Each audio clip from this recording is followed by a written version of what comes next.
Avengers doomsday की shooting शुरू हो चुकी है, जहां मूवी को डायरेक्ट करने वाले रूसो ब्रदर्स ने ऑनलाइन विक्टर वॉन डूम की चेयर की इमेज शेयर की, जिसको प्ले कर रहे हैं Robert Downey junior. Doctor Doom multiverse saga का सबसे बड़ा विलन है, जो कि मल्टीवर्स को बर्बाद कर देगा, थैनोस की बैंड बजा देगा और इन सब के अंत में बनेगा गॉड एम्परर डूम। पर कोई तो होगा जिससे डूम को खतरा है। वैसे ऐसे कॉमिक्स में तो कई बीइंग्स थे, पर मार्वल सिनेमैटिक यूनिवर्स में ऐसा कुछ गिने चुने कैरेक्टर्स ही कर सकते हैं, और आज हम उन्हीं के बारे में आपको बताने वाले हैं। तो बिना किसी देरी के चलिए शुरू करते हैं। Number 5, Sentry. तो सेंट्री एमसीयू के हेवी हिटर्स का पोस्टर बॉय बनने का दम रखता है, और सेंट्री को लेकर बहुत सारे बड़े बयान भी सामने आ रहे हैं, खासकर थंडरबोल्ट्स के डायरेक्टर की तरफ से, कि सेंट्री असलियत में डूम्सडे मूवी में ही चमकेगा। अब क्यों है सेंट्री इतना खास? तो सेंट्री मार्वल के उन हेवी हिटर्स में से है जो कि वर्ल्ड वॉर हल्क के इशू 5 में वर्ल्ड ब्रेकर हल्क को स्टीलमेट होने तक पीट पीट कर शांत कर दिया था। इस कैरेक्टर के punches planet shattering power hold करते हैं, जहां सेंट्री ने खुद बताया था वर्ल्ड ब्रेकर हल्क से लड़ते वक्त कि वो अर्थ पर किसी को भी इतना काबिल नहीं मानता कि वो अपनी पूरी स्ट्रेंथ से उसे मार सके।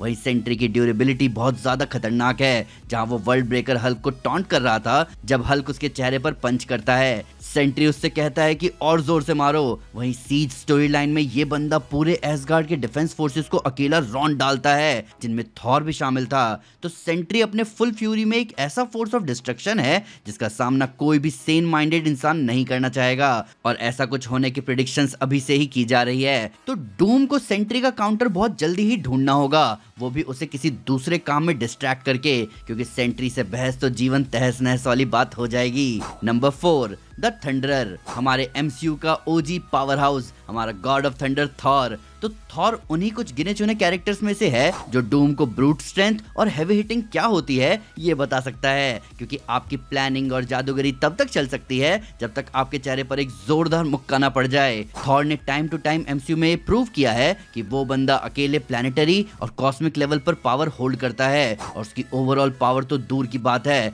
थॉर का ब्रूट स्ट्रेंथ इंसैनिटी के लेवल पर है। और इस बात का सबूत है इन्फिनिटी वॉर मूवी। ये बंदा सिर्फ अपने बाजुओं के जोर से एक स्टार को घेरने वाले मैकेनिज्म को घुमा दिया था, वो भी जिसमें डीप स्पेस के माइनस सैकड़ों डिग्री वाली बर्फ जमी हुई थी। उसके बाद थॉर एक न्यूट्रॉन स्टार की ग्रेविटी को उसके आई पर खड़े होकर ऐसे रेजिस्ट किया जैसे वो किसी नॉर्मल प्लेटफॉर्म पर खड़ा था। और अगर मैं आपको एक क्विक इन्फो दूं तो एक न्यूट्रॉन स्टार की ग्रेविटी अर्थ की ग्रेविटी से 2000 करोड़ गुना ज्यादा ताकतवर होती है। तो फिर आप सोचो कि ऐसी बाजुओं का घुसण जब पड़ेगा तो वो डूम की क्या हालत कर सकता है। वहीं थॉर कितना स्ट्रांग है कंपेयर टू एक आर्मी, तो इसका सबूत हमें एंड गेम में मिला था। जब थैनोस की वॉरशिप एवेंजर्स बेस को उड़ा देती है, तब सारे हीरोज इधर उधर फिक गए थे और कुछ तो बेहोश हो गए थे, पर उतने सारे मिसाइल्स के बाद भी थॉर वहीं के वहीं उसी जगह खड़ा था। तो थॉर माइक टाइसन की कही बात सच कर सकता है डूम के लिए कि everyone has a plan until they get punched in the mouth. Number 3, the last son of multiverse. ये है हमारा डॉक्टर स्ट्रेंज। अब डॉक्टर स्ट्रेंज उन बीइंग्स में से एक है जो डूम को ब्रिलियंस या टाइम से नहीं बल्कि 1-on-1 फाइट में रोकने की कैपेसिटी रखता है, उसकी एक खास डेस्टिनी की वजह से। तो बात कुछ ऐसी है कि मार्वल का मल्टीवर्स ऐसे बड़े स्केल वाली प्रॉब्लम से डील करने के लिए अपने डिफेंस मैकेनिज्म को ट्रिगर करती है, और वो है ब्लैक प्रीस्ट। अब डॉक्टर स्ट्रेंज ब्लैक प्रीस्ट कैसे बने, इसके ऊपर हमने पूरी एक वीडियो बना रखी है, तो उसे जरूर चेकआउट करना। यही डॉक्टर स्ट्रेंज 3 का मेन आर्क भी होने वाला है। Black priest reality altering beings हैं जो इतने ज्यादा ताकतवर हैं कि उनके एक एक लेटर कह देने से ही कॉस्मिक लेवल पर रियलिटी अल्टर की जा सकती है और यूनिवर्स खत्म किए जा सकते हैं। ये लोग इतने पावरफुल है कि ये सब टेलीपैथिकली कम्युनिकेट करते हैं, और स्ट्रेंज इन जैसे ब्लैक प्रीस्ट का लीडर बन चुका है। अब डॉक्टर स्ट्रेंज अपने ब्लैक प्रीस्ट फॉर्म में इतना ताकतवर है कि उसका मैं आपको अंदाजा देता हूँ। तो 2013 की न्यू एवेंजर्स इशू 27 में ब्लैक प्रीस्ट डॉक्टर स्ट्रेंज कहता है कि वो सॉर्सरर सुप्रीम है, और वो सिलेबल्स में बात नहीं करता, वो पूरे वर्ड्स इस्तेमाल करता है और वो सारे वर्ड्स जानता है। तो डॉक्टर स्ट्रेंज का ब्लैक प्रीस्ट बनना एक ऐसी बात होगी जिसका सामना डॉक्टर डूम कभी भी हेड ऑन तो नहीं करना चाहेगा, और इसीलिए कॉमिक की ही तरह वो एमसीयू में भी वही रास्ता ढूंढेगा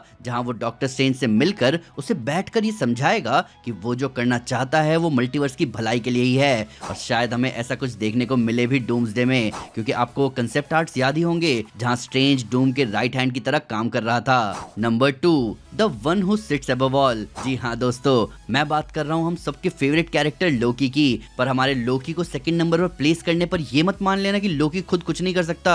एक्चुअली लोकी अभी पूरे एमसीयू में एकमात्र ऐसा कैरेक्टर है जो डूम के सफर को शुरू होने से पहले ही खत्म कर सकता है। आपने सही सुना, और ये सब मुमकिन है लोकी के कस्टोडियन ऑफ द मल्टीवर्स होने की वजह से।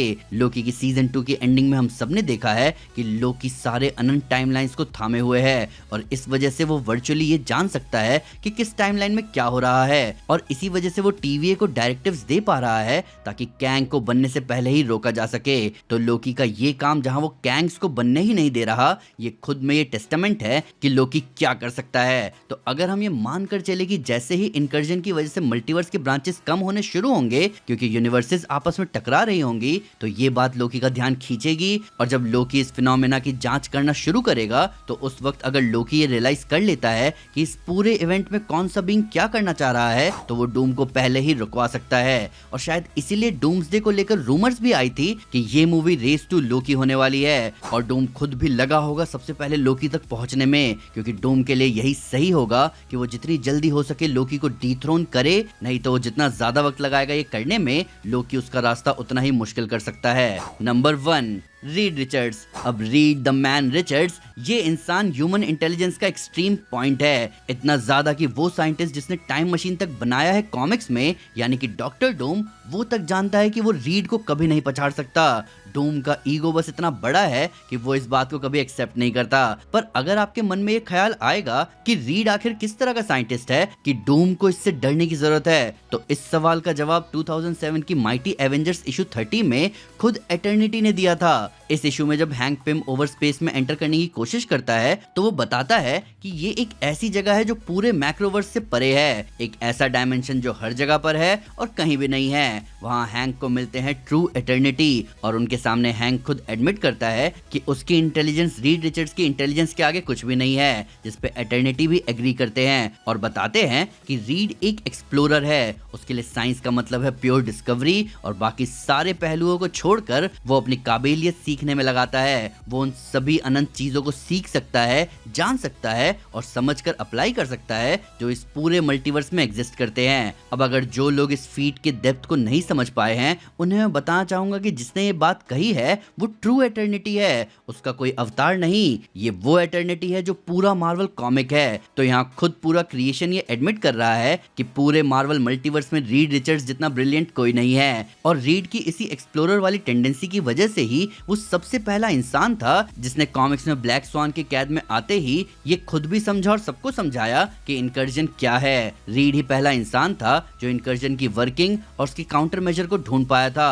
और इस बार एमसीयू में भी हम रीड को इनकर्जन के बारे में रिसर्च करते देख पा रहे हैं। तो अब आप समझ सकते हो कि अगर रीड को किसी भी तरह का रास्ता मिल गया हायर बीइंग्स तक पहुंचने का, तो वो डूम का पूरा रोड मैप ब्लॉक करवा सकता है। तो दोस्तों, ये थे वो लोग जिनसे डूम को बहुत सोच समझ के पंगा लेना चाहिए। मैं सबसे ज्यादा एक्साइटेड हूँ डूम और थॉर की टक्कर देखने के लिए। पर आप मुझे कमेंट से बताओ कि आपके हिसाब से डूम को सबसे खतरनाक डैमेज कौन दे सकता है। वीडियो अच्छी लगे तो लाइक जरूर करें और चैनल को सब्सक्राइब करना ना भूलें। साथ ही साथ एक स्टेप आगे आकर अपने फेवरेट चैनल को सपोर्ट करें मेंबरशिप लेकर। Thank you guys, this is Aman Sinha and you are super super. Piece.